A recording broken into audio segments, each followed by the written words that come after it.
बिस्मिल्लाहिर्रहमानिर्रहीम। अस्सलाम वालेकुम। आज हम डिस्कस करेंगे transport processes of plasma membrane. Last video अगर आपने देखी हो तो हमने उसमें प्लाज्मा मेम्ब्रेन अच्छे से डिटेल्ड में समझा था। अब हम ये देखेंगे कि कौन से प्रोसेसेस हैं जिनके थ्रू प्लाज्मा मेम्ब्रेन के अक्रॉस ट्रांसपोर्ट हो सकती है। Substances that move across the plasma membrane can be classified as passive or active process. Passive process, the substances that move across the plasma membrane using its own kinetic energy, while the active process is a process in which the substance that move across the plasma membrane using the cellular energy, the energy which is in the form of ATP.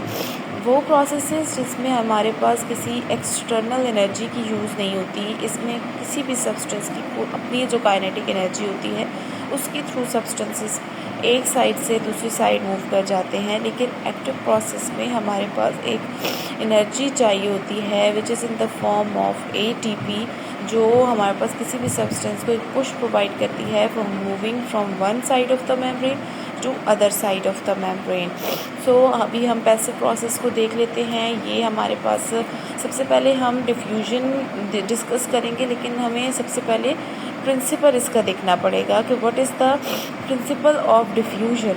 So it is a passive process in which the random mixing of a particle occur in a solution because of particles kinetic energy। इसमें consider कर लें कि हमारे पास एक tube है, उस tube के अंदर पानी डाल एक ट्यूब लें, उसके अंदर पानी डाल दें और उसके अंदर एक डाई डाल दें कोई भी कलर का, for example blue, pink, any colour, ठीक है। फिर आपने देखना है कि कलर हमारे पास सबसे ज़्यादा जो कंसंट्रेशन जिसकी कलर की है वो सबसे ज़्यादा नीचे उसका एरिया है, उस वहाँ पर उसकी कंसंट्रेशन हायर है, और जो ऊपर वाला एरिया है उस वहाँ पर उसकी कंसंट्रेशन लो है।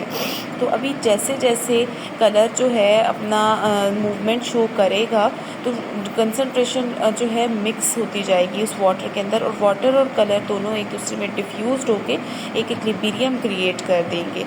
सो this is the diffusion principle के रैंडम मिक्सिंग हो रही है, और यहाँ पर हमारे पास कलर की और वाटर की जो उतनी काइनेटिक एनर्जी है उनके थ्रू कंसंट्रेशन की जो है हमारे पास इक्विलिब्रियम क्रिएट कर रहा है। सो यहाँ पर तो हमारे पास कोई मेम्ब्रेन प्रेजेंट नहीं है अभी।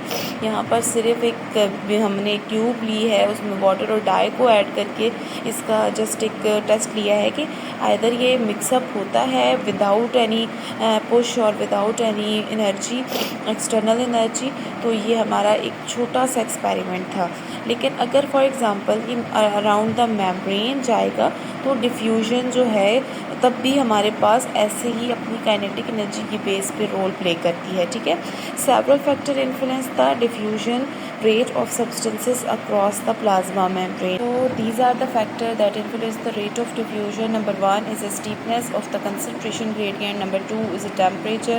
Number 3 is the mass of diffusing substances. Number 3 is the surface area. Number 4 is the diffusion distance. Steepness of concentration gradient, जितना ज़्यादा डिफरेंस होगा कंसंट्रेशन ग्रेडियंट में between the two sides of the membrane उतना higher rate of diffusion होगा। For example अगर एक side पे higher concentration है, दूसरी साइड पे लो कंसंट्रेशन है, तो डिफ्यूजन रेट हमारे पास हाई हो जाएगा। सही है। एक ये इससे आपको स्टीपनेस इसकी कंसंट्रेशन ग्रेडियंट की समझ आ गई होगी। टेम्परेचर अगर फास्टर है, हायर टेम्परेचर है तो हमारे पास डिफ्यूजन रेट भी हायर होगा। मास ऑफ डिफ्यूजिंग सब्सटेंसेस अगर लार्जर मास है तो डिफ्यूजन हमारे पास लो हो जाएगी, because small molecule diffusing faster as compare to a larger mass. So surface area, larger the surface area, larger the rate of diffusion, faster the rate of diffusion। और diffusing distance जितना ज़्यादा increase होगा, जितना ज़्यादा diffusion का distance, किसी भी substance को डिफ्यूज़ करवाने के लिए डिस्टेंस इंक्रीज़ होगा, उतना ज़्यादा डिफ्यूजन का रेट हमारे पास कम होता जाएगा। सो these are the factors that play a very important role in diffusing the substances from one side of the membrane to other side of the membrane। इनको आपने माइंड में रखना है, ठीक है। टाइप्स ऑफ डिफ्यूजन्स कितनी हैं? 3 types of diffusion: simple diffusion, facilitated diffusion and osmosis. ये जो भी हमने पहले डिस्कस किया है, ये फैक्टर्स डिस्कस किए हैं, प्रिंसिपल डिस्कस किया है। अभी बात आ जाती है कि डिफ्यूजन, सिंपल डिफ्यूजन क्या है, फैसिलिटेटेड डिफ्यूजन क्या है, और ऑस्मोसिस क्या है. It is a specific process in which substances move freely through a lipid bilayer of the plasma membrane without the help of membrane transport protein. इसमें हमारे पास कोई भी आयंस, कोई भी molecules, polar, non polar substances one side of the membrane to other side of the membrane move कर रहे हैं freely without the help of membrane transport protein, without the help of any other external energy जो इसको एक side से दूसरी side पे move कर रही है. सही है. उसके बाद है it is a process in which integral membrane protein assist specific substances across the membrane. इस फैसिलिटेटेड डिफ्यूजन का मतलब फैसिलिटेट कर रहा है डिफ्यूजन को. कौन फैसिलिटेट कर रहा है? मेम्ब्रेन प्रोटीन जो हमारे पास प्रेजेंट है in the membrane, integral membrane protein. ठीक है. Facilitated diffusion can be channel mediated facilitated diffusion and carrier mediated facilitated diffusion. दो तरह से हमारे पास फैसिलिटेट कर रहा है डिफ्यूजन को, from passing the ion, from passing the molecules, polar, non polar, जो भी सब्सटेंसेस पास हो रहे हैं वो दो चैनल प्रोवाइड कर रहा है. Number 1 is a channel mediated facilitated diffusion, number 2 is a carrier mediated facilitated diffusion. यहाँ इसमें हमारे पास प्रोटीन जो है चैनल प्रोवाइड कर रही है for moving the substances from one side of the membrane to other side of the membrane. और यहाँ से हमारे पास मोस्टली आयंस मूव करते हैं from one two another side. For example potassium, chloride, sodium, calcium, these are the ions move from one side of the membrane to other side of the membrane. Another one is a carrier mediated facilitated diffusion. इसमें हमारे पास glucose, fructose, lactose और कुछ vitamin जो होते हैं वो एक side से दूसरी साइड पे मूव करते हैं. यहाँ पर हम एग्जांपल देते हैं कि एक ग्लूकोज है वो एक प्रोटीन के थ्रू बाइंड कर रहा है और यहाँ पर हमारे पास बाइंड करेगा, इसके एक्सटर्नल सरफेस पे यहाँ पे बाइंड करेगा. जैसे ही बाइंड करेगा तो ये जो हमारे पास प्रोटीन है ये अपनी शेप चेंज कर लेगी और इसको ट्रांसपोर्ट कर देगी into other side of the membrane. So this protein also act has a transporter. सो हमारे पास कैरियर मेडिएटेड फैसिलिटेटेड डिफ्यूजन से जब कोई भी चीज़ एक साइड से दूसरी साइड पे पास होगी तो वो अपनी शेप को चेंज कर लेगी.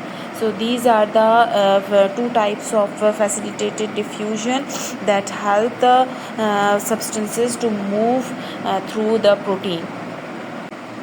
So the next one is a osmosis. It is also a type of diffusion in which water molecule move from a region of a higher concentration to the region of a lower concentration through selective permeable membrane. ठीक है, selective permeable membrane के through ये पास होगा कोई भी water का molecule higher concentration से lower concentration की तरफ, लेकिन मेम्ब्रेन के थ्रू.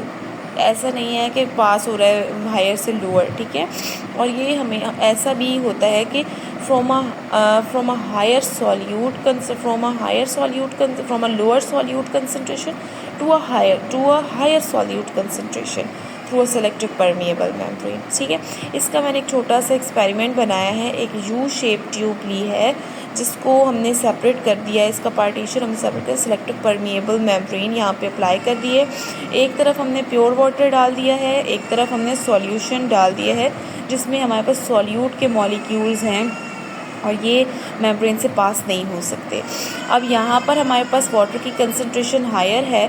सो जैसे जैसे वाटर की कंसंट्रेशन जहाँ पर हायर है तो वो वहाँ से पानी दूसरी साइड पे मूव करता जाएगा और इतना मूव करेगा कि जो हमारे पास लेफ़्ट आर्म है और ये राइट आर्म है. राइट आर्म हमारे पास फुल हो जाएगा और इसमें सॉल्यूशन की कंसंट्रेशन हायर हो जाएगी और यहाँ पर वाटर की कंसंट्रेशन लो हो जाएगी. क्या आपको लगता है ऐसे ही रहेगा? नहीं. यहाँ पर एक प्रेशर अप्लाई होगा which is known as hydrostatic pressure, जो इसको एक इक्विलिब्रियम स्टेज में लेकर आएगा. सो सॉल्यूट के मॉलिक्यूल्स तो वहीं रहेंगे लेकिन वाटर के जितने भी मॉलिक्यूल्स हैं वो move back into the left arm और यहाँ पर एक इक्विलिब्रियम क्रिएट हो जाएगा जैसा कि हमने फर्स्ट फिगर में देखा था. सो यहाँ पर ये मूव कर रहा है from higher concentration to a lower concentration. So ये था आज का लेक्चर. होपफुली आज को आपको समझ आ गया होगा. अगर आपको वीडियो पसंद आई है तो लाइक शेयर एंड कमेंट्स ज़रूर करिएगा, मुझे बताइएगा कि आपको आज का लेक्चर कैसा लगा। कोई कन्फ्यूजन हो तो प्लीज़ ज़रूर मुझसे डिस्कस करिएगा। मिलते हैं नेक्स्ट वीडियो में, तब तक के लिए अल्लाह हाफ़िज़।